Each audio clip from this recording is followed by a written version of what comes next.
Well, we thought it was almost winter, didn't we, Danzu? And now 14, 15 degrees out again today. I want to bring you a short reading, as we're starting to do on Fridays. Our Friday feature, just featuring a Christian writer from either the present or the past. I think if my phone was turned around, you'd be able to read this easier, but this is a few words from The Shadow of the Almighty by Elizabeth Elliot. Elizabeth Elliot, of course, was the widow of Jim Elliot, who is well known as one of the 5 missionaries who went to Ecuador to seek to evangelize the Auca Indians, the Waorani Indian tribe, native indigenous tribe to Ecuador, and where he and his friends were eventually martyred for their faith.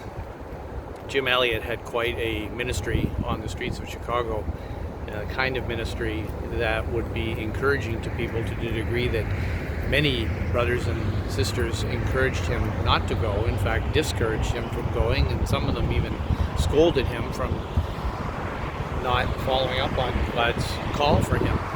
But Jim Elliot was certain that he wanted to go, and as his wife collects not only her own thoughts, but collects letters and writings and aspects of his life as he corresponded with others, there's a part here that I'd like to share with you, which just shows the rock solidness of his faith and the gift that God gave him in terms of trusting that when God called you to do it, He'd provide the wherewithal to get it done until your work is done.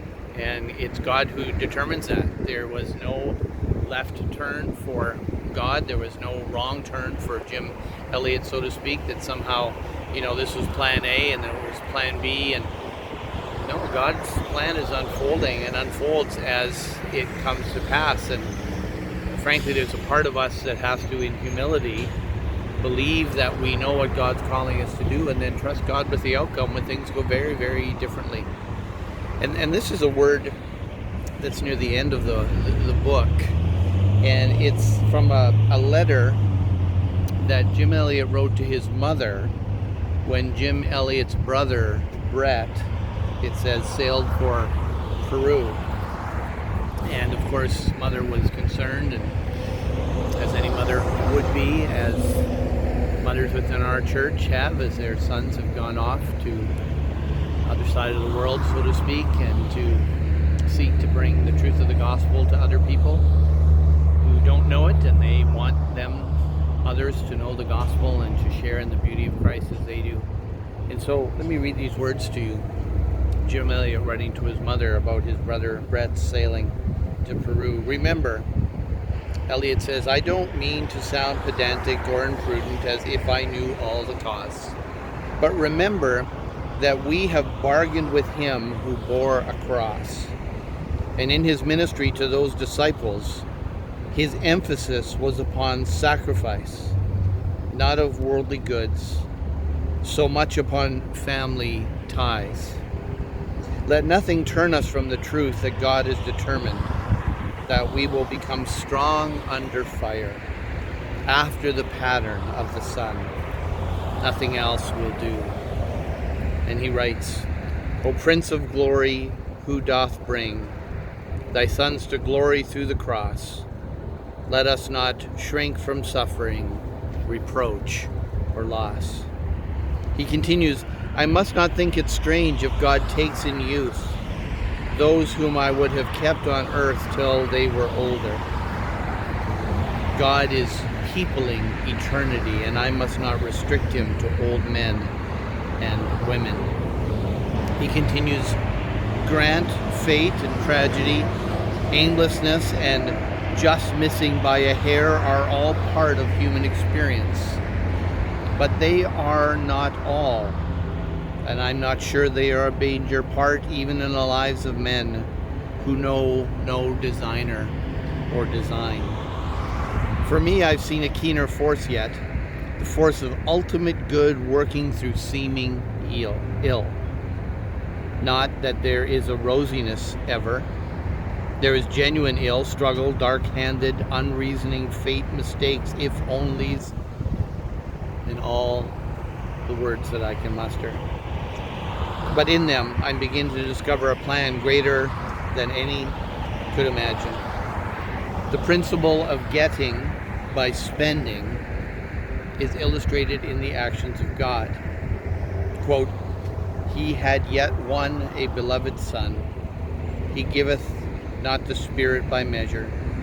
He spared not his own son. He emptied himself." Is heaven poorer for this spending? Nay, both heaven and earth are enriched by it. Who dare not follow God's example? Only I know that my own life is full. If it is time to die, for I have had all that a young man can have, at least all that this young man can have, I am ready to greet Jesus. Elliot says, I gave myself for Auka work more definitely than ever, asking for spiritual valor, plain and miraculous guidance. The will of God is always a bigger thing than we can bargain for. And so he says, give me a faith that will take sufficient quiver out of me that I may sing over the Aukas, Father, I want to sing. The last line is this: I know that my hopes and plans for myself could not be any better than he has arranged and fulfilled them. Thus, may we all find it and know the truth of the word which says, he will be our guide, even until death. Friends, would you allow me just to pray with you this morning? Father in heaven, it's our joy to be part of your kingdom, and in this day of surprising weather and surprising blessings, I want to ask on behalf of our church family that you would care for us deeply, and that we would recognize that the lives you've given us are lives that are to be spent for the glory of our King. We don't understand the ways you work, but we know you do. And we know, as the hymn writer says, dear God, you do all things well. Humbly ask for a church family that has many struggles and many joys, that you would filter them all through the power of your sovereign providence, and that our lives would not be wasted, but live to your glory. Help us to find joy in that knowledge, we humbly ask today through Christ. Amen.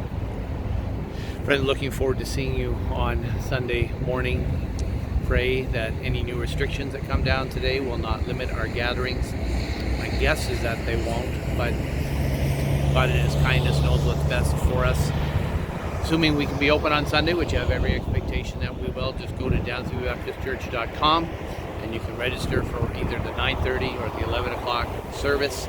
You can just call the church's voicemail if you like, 241-1681, or you can, of course, email at the Gmail account at the church. We will be continuing, Lord willing, and concluding our short series on brotherly love.